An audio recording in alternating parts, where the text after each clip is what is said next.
see them everywhere. I smell them all the time. Oh yeah, I know, I've smelled them before. So this is Kylo, and he is our striped skunk. Yeah. So obviously the outer covering has to be the stripes, right? I mean, that's got to help him somehow. What do the stripes do, actually? So these stripes could help them a little bit with camouflage, but a little bit to help them kind of with the sun. Just like if you were like a football player and you would have those cool black stripes underneath your eyes, it helps from the sun just not to get in their eyes. Yeah. And that bright white isn't really common in nature, so if another predator were to come upon him and be like, oh, he looks kind of weird, he looks kind of funky, he's got those stripes, I don't know if I want to mess with him. Yeah. One thing he also does to show off those awesome stripes if he ever feels threatened, skunks can also, they charge, they jump, and some skunks even do handstands to threaten off predators to be like, I'm big, I'm scary, and I'm striped, and if you keep coming towards me, guess what's going to happen? I'm going to spray you. They could spray you. But skunks, if you've ever come across a skunk, skunks don't want to spray you. That's the last resort, because if they ever spray you, it takes 2 weeks to build up that scent again, and they're defenseless for those whole 2 weeks. They can't do anything about it. So if you're ever coming up to a skunk and they're charging you, it's probably best to back off, because their last resort is to spray. They never want to use it. Plus, their spray, it smells really, really bad. It's really hard to get off you. And it also, if it ever gets in your eyes, it could really hurt. So we just want to make sure we stay away. Yeah. And make sure that all of our skunks around here feel safe, because they actually do a lot of help. They are omnivores. Can everyone say omnivore? Omnivore. Nom, nom. That just means that he can eat both veggies and meat. He can eat almost everything. So he kind of helps clean up, right? And that's kind of what he's getting right now. He's getting a lot of veggies. Some of his favorites, you might see him eating it right now. He really likes red bell peppers. Those are his favorite treats. Yeah, he loves his red bell pepper. We love to give him fresh veggies every day here at America's Teaching Museum. But you might see, like, wild skunks, they kind of go and they end up kind of going through your trash, right? So you don't want to leave trash out, because they might think, ooh, a yummy snack. Because they eat everything. They shouldn't have to eat trash, though, right, guys? So let's just make sure we keep our environment clean for these guys. I mean, look how cute Kylo is. Yes. You wouldn't want to hurt Kylo. He is very cute. Yeah. All right. Thank you so much. Thank you, Faith and Kylo. Hi, Kylo. All right.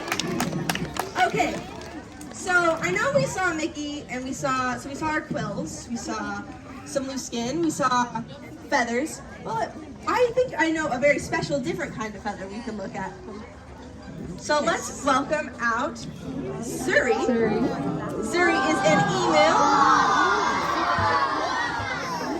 So Zuri is super cool, the world's second largest bird, the first largest bird being the ostrich, right? So she's a pretty big bird. But the one really cool thing about her feathers is that her feathers actually will come out into two. So it'll have one stem and then it'll have two coming out. Do you see? Right, just like this. So regular bird's feathers, it's one feather, right? But Zuri, she's super fluffy. You can see she's really fluffy because all of her feathers split into two from the same point. So they're pretty cool. And that actually helps keep her insulated and warm. Or she can fluff them out and it can cool her off because she's native to Australia. It can get pretty hot there. So you can see these feathers. They're really unique. They're really special. They make Zuri very much a big puff ball of feathers. Yeah, and one thing about Zuri and emus all together is that they love the water. They love to swim. They can swim. It helps them climb off. Splash zone. Right? And unlike other birds, they cannot fly. But they can run really fast. They can up to 35 miles per hour, which is just how fast the bus can go up the front of the zoo. So on your way here, you were going as fast as an emu, which is pretty fast. because they've got those really strong legs. And if you get the chance to see her feet, they might look a little familiar. How many people, raise your hand, have seen Jurassic Park? How many people have seen velociraptors on TV? Guess what? Velociraptor feet are modeled after emu feet, which means Zuri is a superstar. She's definitely acts like a diva sometimes. She knows that she's popular and she's a celebrity because she has those really cool dinosaur feet. Yeah. And she actually does have wings, but like Brenda said, she can't fly. So she doesn't really use them. If you want to try, you can show her wings. Yeah. They are very small, very tiny. Very tiny, I know, they're very little. It's kind of hard to see with all that fluff from those extra double feathers. Yeah, she's pretty awesome. All right, well, while Zuri stays on stage, I have a little message. Thank you, Zuri. Isn't she great? We'll say bye, Zuri. Bye, Zuri. Bye, Zuri. She's pretty awesome. All right. So a lot of the animals you guys saw here today, they don't really make that great of pets, right? Maybe someone, maybe. Well, Zuri running around your house. I know. Doing zoomies all around your house, back and forth. I don't think so. Well, just keep in mind, if you do ever want to look for a pet, just do your research and see, should I get an emu? Should I not get an emu? Probably not. Probably not. So just keep that in mind. But that's it for our show. Thank you guys. If you guys have any questions, just talk to either one of us or anyone flying on their shirt. We're going to welcome out McKenna, who's your tour guide. She'll help you guys out. Hello, everybody. Did you have fun?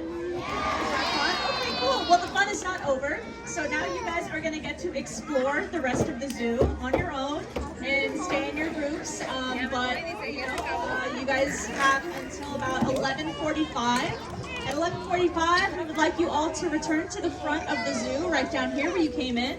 We'll have a very super secret special animal guest to show you guys at 11:45, okay? So make sure you're there for that and have a great time. Thank you guys so much for coming. And once again, yes, you can ask anybody with a lion on their shirt and we will be happy to answer any questions you have. And have a great time. Thank you guys. Thank you.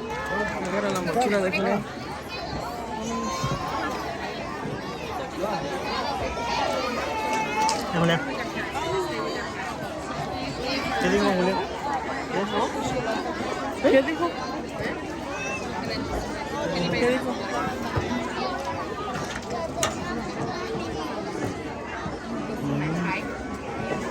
Vámonos, bájate. Con cuidado.